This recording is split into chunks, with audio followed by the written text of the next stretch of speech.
Salah satu ujian paling besar buat angkatan 26 adalah TKA atau tes kemampuan akademik. Dan hal ini udah aku jalani beberapa hari yang lalu alias hari Senin kemarin.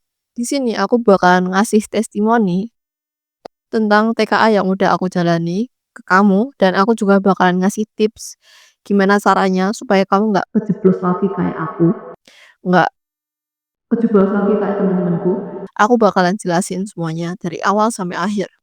Di sini aku bakalan kasih warning dulu ke kamu semua, kalau sebenarnya aku bikin video ini bukan kayak bermaksud untuk ataupun kayak menghina pihak-pihak tertentu ataupun kayak menyinggung pihak-pihak tertentu, enggak. Di sini aku murni berpendapat untuk menyuarakan apa yang sedang aku alami, karena ini merupakan hakku sebagai warga negara yang bebas untuk berpendapat dan juga mengkritik. Oke, jadi mari kita mulai dulu ke poin yang pertama, poin positif. Sebenarnya tujuan diadakannya TKA ini menurutku cukup bagus. Patut diacungi jempol. Kenapa? Karena sebenarnya kalau misalnya kita lihat dari poin-poin yang udah disampaikan oleh pemerintah ataupun dari Pusmendik, itu sebenarnya TKA itu bagus untuk kita para siswa. Kenapa? Karena yang pertama, penyetaraan nilai-nilai dari sekolah satu dengan sekolah yang lainnya. Maksudnya gimana, Kak? Aku bakalan jelasin. Jadi, ada sebuah sekolah yang mereka itu dengan sengaja menaikkan nilai siswanya lebih tinggi dibanding dengan kemampuannya. Ada misalnya si A dan si B. Si A dan si B itu kemampuannya sama. Mereka itu kayak lemah di beberapa hal tertentu. Tapi, di sekolahnya si A, walaupun si A ini kayak kurang kurang pandai, sekolahnya tuh kayak ngasih nilai yang tinggi buat si A. Padahal kemampuan si A itu nggak sesuai dengan nilainya. Sedangkan si B itu dia diberi nilai dari sekolahnya sesuai dengan kemampuannya. Kalau misalnya mereka bersaing, itu bakalan kalah si B-nya atau si A bakalan lebih menang dibanding si B. Walaupun kemampuan mereka sama, kan hal itu menyebabkan nggak fair gitulah ya. Nah, ini merupakan tujuan dari TKA alias penyetaraan. Semuanya sama. Jadi ada kayak batas minimalnya dan juga sebagai validasi dari nilai-nilai yang diberikan oleh sekolah ke kamu. Itu poin plusnya. Lalu kita bakalan mulai masuk ke poin negatifnya. Yang pertama, menurutku TKA itu terlalu dadakan. Gimana enggak? Angkatan 12 atau angkatan 12, angkatan 26 yang harusnya tinggal mempersiapkan SNBP, SNBT, terus ujian mandiri dan lain-lain harus ditambahi ujiannya dengan yang namanya TKA. Dan TKA ini nggak jelas dari awal sampai akhir atau kayak rinciannya itu nggak jelas. Kita itu baru dikasih kisi-kisi fullnya itu mendekati beberapa bulan. Kan kayak nggak kurang bisa dinalarkan. Kayak sistemnya aja dari awal sampai akhir itu kurang jelas. Ini gimana sih cara kerjanya itu gimana? Kami para siswa itu tidak diberikan hal yang mendetail.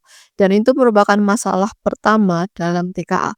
Lalu yang kedua, TKA itu sebenarnya kan emang bagus ya tujuannya. Tapi pada sistem pelaksanaannya menurutku itu kurang bagus. Kenapa? Karena ada beberapa sekolah yang mereka itu bahkan sampai minjem laptop ke siswanya supaya bisa melakukan atau melaksanakan TKA. Kan ada kayak suatu kesenjangan fasilitas di antara satu sekolah dengan sekolah yang lainnya.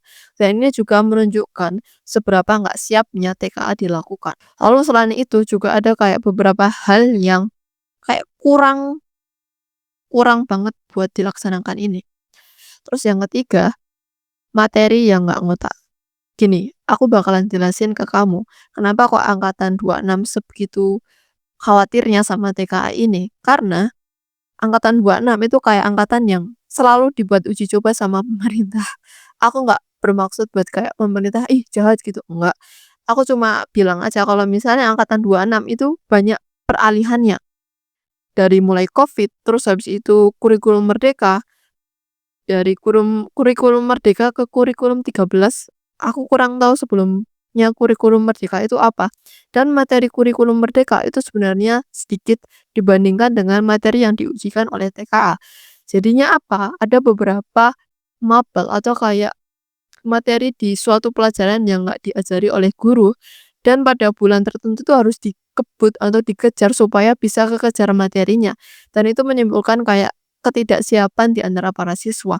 Guru-guru juga sebenarnya kayak kurang siap dengan diadakannya TKA, karena kalau misalnya aku tanya ke sekolah gitu, ada beberapa guru yang nggak tahu ini sebenarnya TKA itu kayak gimana, karena emang ini pertama kalinya, perdana.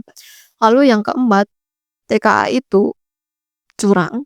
Kamu bisa lihat di sesi pertama, di gelombang pertama, ada beberapa oknum yang mereka itu melakukan live saat mengerjakan TKA. Live saat mengerjakan TKA.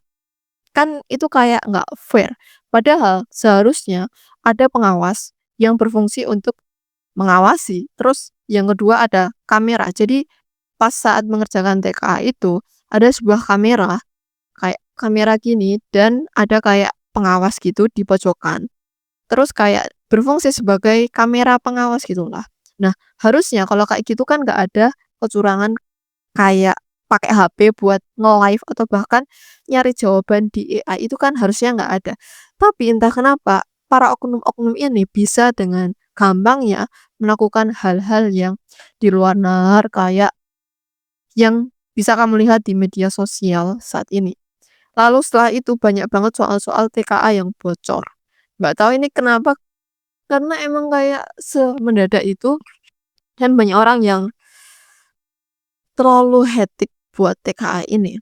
Terus aku juga bakalan ngasih tips buat kamu kalau misalnya kamu bakalan menjalani TKA 1 tahun berikutnya atau beberapa tahun berikutnya setelah angkatan 26. Pertama, kamu harus pintar buat manajemen waktu. Rata-rata teman-temanku dan juga aku itu sebenarnya bisa mengerjakan, apalagi mapel-mapel yang kayak butuh ngitung kayak MTK, fisika, kimia itu sebenarnya bisa. Tapi masalahnya adalah waktu yang terlalu sedikit atau kayak gitulah. Dan ini yang bikin beberapa teman-teman gue itu gak sempet buat menjawab soal yang ada pas TKA itu. Bahkan ada yang 0-10 karena ya itu gak bisa manajemen waktu. Lalu yang kedua, kamu harus bisa berpikir dengan kritis. Karena materi TKA atau soal-soal yang ada di TKA itu menurutku bukan full materi hafalan doang. Karena ada beberapa materi yang dia itu kayak ada penalarannya. Percuma kamu misalnya hafal buku segini tentang biologi tapi kamu nggak paham. Ini sebenarnya cara kerjanya itu kayak gimana? Kalau misalnya nggak paham, ya udah kamu nggak bakalan bisa jawab. Itu yang kedua. Terus yang ketiga, kamu harus selalu siap dengan mental, dengan otak. Karena emang nggak jelas itu. Jadi kamu harus berusaha, kamu harus berusaha, dan kamu harus berusaha. Oh ya, sama yang paling utama adalah kamu harus meminta doa kepada orang tua, guru, teman-temanmu, minta doa kepada Tuhan, kepada Allah. Pokoknya kamu minta doa kepada semuanya. Kenapa? Karena nggak ada yang tahu ini TKA itu bakalan gimana. Jadi itu dia saranku, kamu harus semangat.